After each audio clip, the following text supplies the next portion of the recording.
today we are cracking open the master's mind. This isn't about moving faster. It's an ancient playbook for navigating modern chaos by actually leading smarter. You know the feeling, right? The world is constantly screaming, go, go, go. We're supposed to be on 24/7, react instantly, have every answer. But what if that's all wrong? What if the real secret to getting ahead isn't to speed up, but to know exactly when to hit pause? So let's dive into this.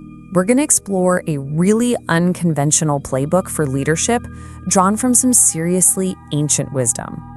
We'll break down 7 traits that turn these old ideas into a real, practical guide for what we're all dealing with today. Okay, trait number 1.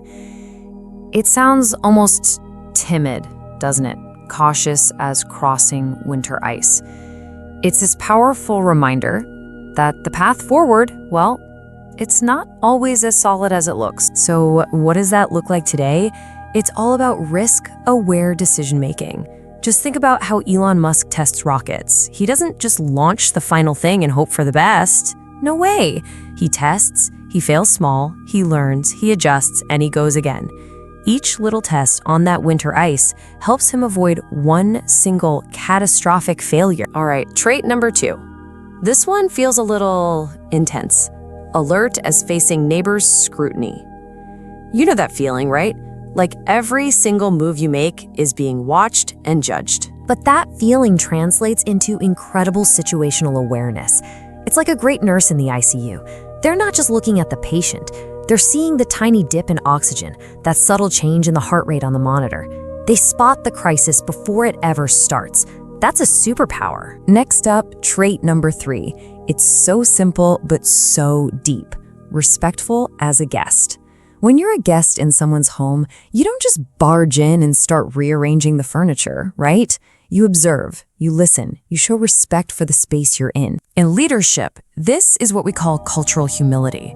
It's the CEO who understands that the most crucial insights don't come from barking commands.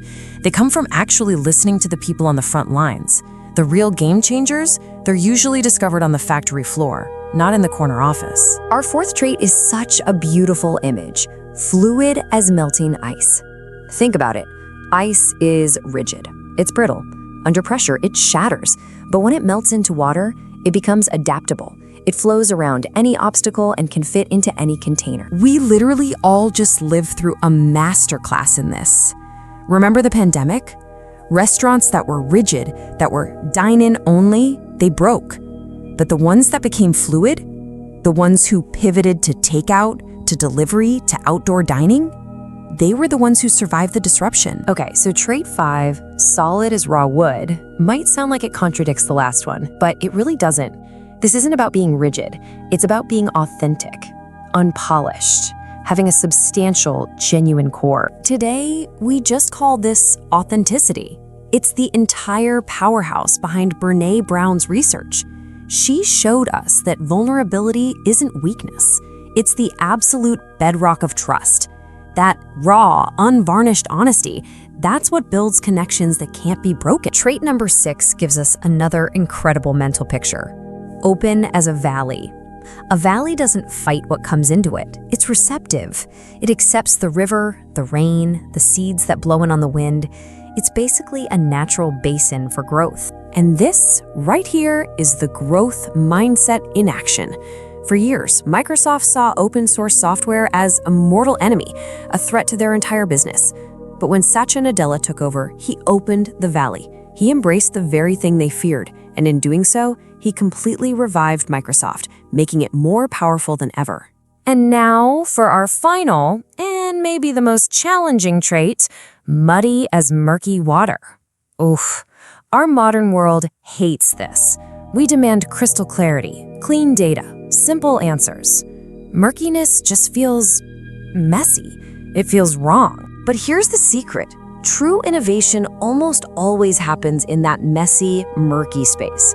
This is about being comfortable with ambiguity. Think of a scientist exploring quantum physics. Nothing is certain. Everything is a paradox. You have to be willing to sit in that murky water to make a discovery. So these 7 traits are amazing, but how do we actually use them? Well, it boils down to asking yourself two incredibly powerful questions. Here's the first one. Who can stay calm until the mud settles? In other words, don't force clarity when things are a mess. A brilliant investor doesn't buy or sell in a panic. They wait for the market's fear to pass. A skilled mediator doesn't push for a resolution when emotions are hot. They let things cool down first. They both know you have to wait for the mud to settle. The second question builds on that idea. It's not just about waiting for things to calm down. It's about waiting for the absolute perfect moment to act. So you ask, who can stay still until action ripens? This is all about timing. Perfect timing is so much more powerful than rushing. Think about Apple. They rarely invent a new category from scratch. Instead, they wait, they watch, they let the technology ripen, and then they release a product that completely dominates the market. It's the same for a writer. The secret to a killer edit is letting the draft rest and coming back with fresh eyes. So what all this really points to is a fundamental clash between two different ways of thinking. On one side, you've got the full mindset. That's the ego-driven mind that says, I know everything, clings to past wins, and packs its schedule so tight it leads to total burnout. But on the other side, you have the empty mindset.